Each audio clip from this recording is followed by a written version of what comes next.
So today we've got one of the most anticipated boot launches, and that is our new Numzaan Boot. A few months ago, we set out to make the most expensive boot ever made in Africa, sourcing materials from around the world. And from that video, we decided to then replicate this boot, but with materials sourced locally here in South Africa. For those of you new to the brand, because we source our materials locally, we get duty-free exports to the USA under the AGOA trade agreement. And today, we have our final boot that we're gonna run through spec by spec, and I'm also gonna give you my 6-month review on it, as I've been wearing a pair in the natural and a pair in the walnut on and off for the past 6 months. If you want to learn more about how we made Africa's most expensive boot, we'll put links below for you to go watch there. And there we discuss more in depth on the raw materials we use and why it just wasn't viable for us to source these from outside of South Africa. So now let's dive into my 6-month review and a breakdown of our Numzaan boot. So as this is one of the best boots made in Africa, if not the best, from locally sourced materials, we decided it needed a fitting name. And being based here on the east coast of South Africa, we went with a word from the Zulu language, and that is Numzaan. Now, Numzaan is a term of respect given to the head of any family. And as this boot is the best in our range, we decided it would go well with it. So we give to you our Numzaan boot. So I'm now gonna give you a breakdown of the boot, along with a mixture of a 6-month review. So over the last 6 months, I've been wearing the leathers and wearing different variations of the style, and show you how we have fine-tuned it to the boot that we have today. So we're going to start with the two major components, which is the leather and the sole, and then we're going to dive into the design of the boots. So for our leather, we have gone for a veg retan, and our stock offering is going to be in a walnut brown and then in a natural brown color. Now you may be asking, what is a veg retan leather? Now it is a combination of veg tanning and chrome tanning, and you get the best of both worlds put into one. So our tannery takes a wet blue leather, which is 100% chrome tanned, and is then dyed to color. They then take this leather and they re-tan it with veg extract, which gives it this unique feel and look. The leather we're using is unique as is a full aniline leather, meaning no pigments were used. Only water-based dyes are used with a wax and oil finish to it. The final process is a hot smooth plate is pressed down to bring up the gloss levels that you see here on these leathers. Now this leather is something really unique to our range, and what I really love about this boot. One of the traits of this leather is that it embosses really well. So you'll see on the tongue of this boot, our little gym green frog, the hero of our boots, is very crisp and clear. Another thing that I love about this leather is how it looks and actually feels. It is super soft and subtle once you break it in, and every area, depending on how the boot breaks in, gets quite an interesting texture to it. Whereas on the quarters here, you almost have quite a roughish look to it, whereas down here on the toe cap, where it has been lasted over, it's quite firm, and you can see some of the patina coming through already. Now this boot in the walnut, I've only been wearing for the last 6 weeks, and so far I'm still breaking it in. It's taking a bit of time. This boot on the left-hand side, the natural, I wore this for about 5 months on and off, and I've also been polishing it with a natural leather balm that we've been developing. So it may look a little bit different to the crisp and clean natural that we have at the front of the screen here. So now onto the sole options. Now originally when we were designing this boot, we just wanted to come out with a formal sole.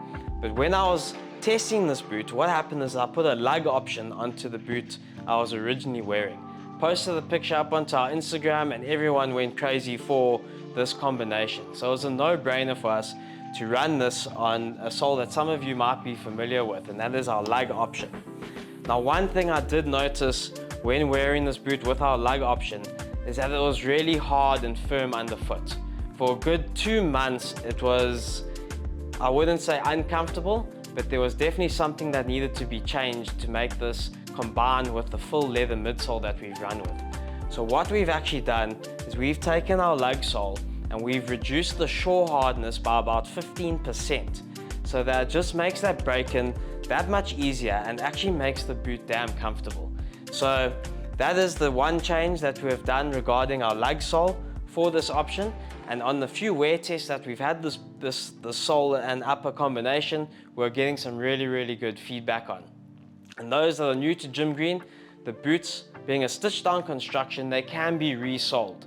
So on the negative side of reducing the shore hardness does mean that you lose out on some of the durability of the boot.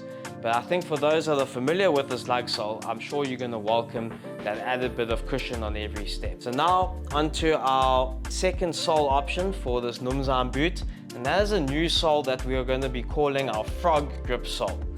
Now we are running this in the same compound as the lug, so it's going to give you that initial nice first step comfort, while at the same time giving you that formal side profile look.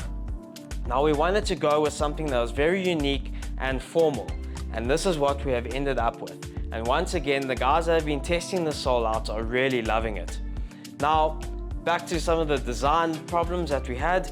You'll see on my boot that I'm wearing here, there is a bit of a circle that we wanted to incorporate into the design. But unfortunately, because of the stitched down construction, and while the boots are being manufactured, this circle could become a little bit off-centered in production. So we decided to run this, what is almost, we call it the frog skin grip, which we run to the edge of the sole. And I believe that this sole, if you look at the side profile, really finishes this boot off nicely. So just to recap, the leather and sole combinations is that we'll be offering this boot in the walnut and the natural, and both colors are going to come on both sole options. Now, one thing, and this is just as appreciation to the guys that love our boots and watch our channel, is that we are airmailing in 100 pairs of each. Now, obviously airmail sends our prices through the roof, but we're going to be holding the price for this boot, and it'll just be a first come first serve basis for those who want to get their hands on a pair of boots. It'll probably be about 6 to 8 weeks before the sea freight gets in. Now, the airmail is only on our frog grip sole. So there's only going to be 100 walnut frog grip and 100 natural frog grip soles available. And we're looking forward to those first guys getting this boot and letting us know how they do. So now onto the upper pattern and construction of the boots. Now, many of you may be familiar with this look because it is a bit of a follow-on from our Baobab boot. Now, Baobab boot is more of a multifunctional hiker / work boot, where here we wanted to go with something a little bit more formal.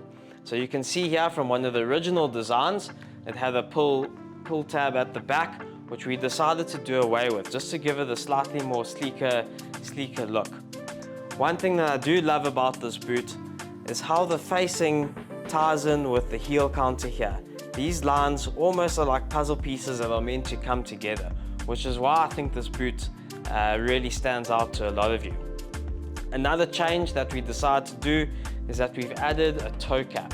Now, this isn't only just a genuine toe cap, there's actually 3 layers of leather.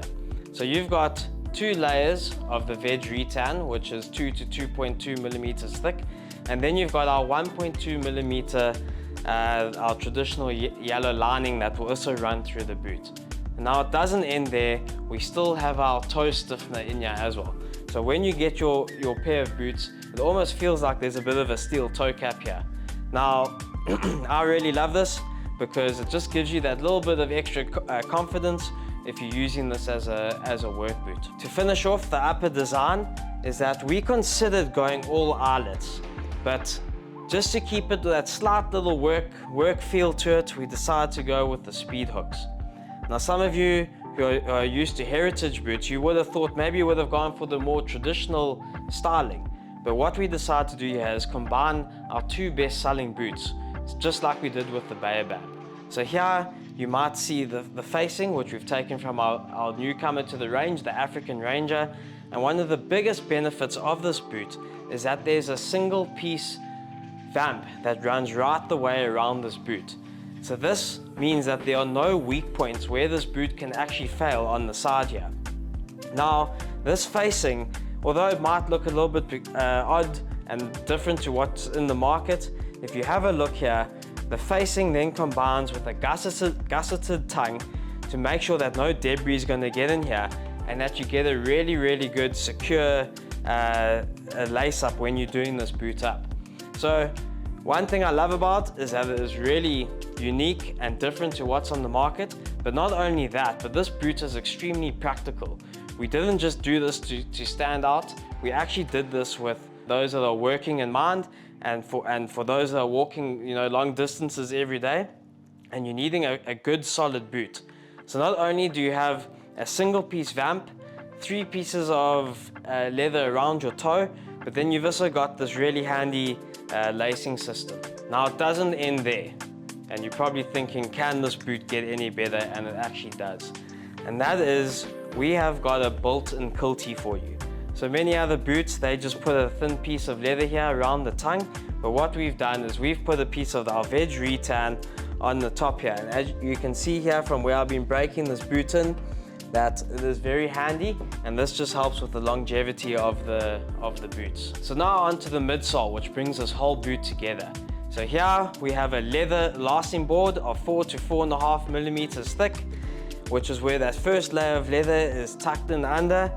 That then goes onto another leather midsole of 4 to 4.5 millimeters in thick, and we attach a resin runner. Now the resin runner just helps with the gluing of the rubber sole to the midsole, because rubber on leather isn't a great combination, especially when there's heat and moisture involved, and that results in delamination. So this just makes sure that that sole is properly stuck onto the boot.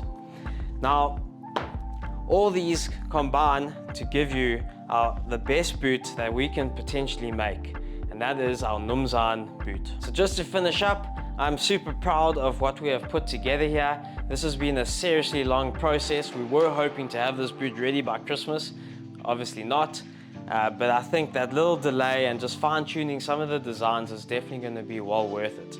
So this is our last video from the factory for the year. We do have a little documentary which we filmed with guys from a team called Tick Tick South, who drove Tick Ticks from Kenya to Cape Town, and we went and did some work with the rangers of Table Mountain. It's an unbelievably put together piece of content, which will be a 3-part series to it, which we will release over the festive period. So thanks very much for the support over the years. And if you can, in the comment section below, let us know what you think about this boot, what would you change about it, and if it is a success, we can't wait to add more colors to the range. So we're wishing you all a very Merry Christmas, and we'll see you in 2024.